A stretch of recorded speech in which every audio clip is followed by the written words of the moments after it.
In this video, I am going to show you how to add your bank account to Skrill. So first of all, you'll need to go and basically log in into an account if you have an account. And if you don't have an account, of course, you will need to register or create an account, as you can see from here. So once you do so, you should be ready to start.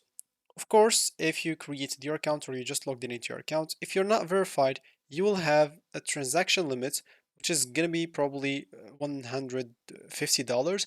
So make sure to click on verify your account if you find this here in the home screen. And if you don't find it there, you can simply go on this list panel, click on settings, click on verification and feature, and click on verify to verify your account. So now let's say, example, I want to deposit some money and I want to deposit them from my bank account. So I want to add my bank account to Skrill. I can go here and click on select. Of course, I can select like how much I want. As you can see, you can even do zero if you want to just add your bank accounts, because which is the minimum. You can go and click on select your payments method, and here you'll be able to pay with your credit card or debit card. As you can see, save your card easily to add money to your Skrill wallet, and we accept all major cards like Visa, MasterCard, I guess American Express, and GCP.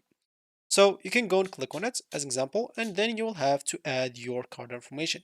Card number, expiry date, CVV, card label, it's just optional, you don't have to, and then save the card details if you want to for the future. So just go and enter all of that, and you should be good to go. Click on add card, and you should be then good to go. So let's just go here, and now we added our bank account to the Skrill. Of course, if you want to send now money, as you can see, they'll tell you there's a minimum if you want to deposit money. So you added it for free, and if you want to deposit money, you'll have a minimum of depositing, which is going to be here $1, I guess.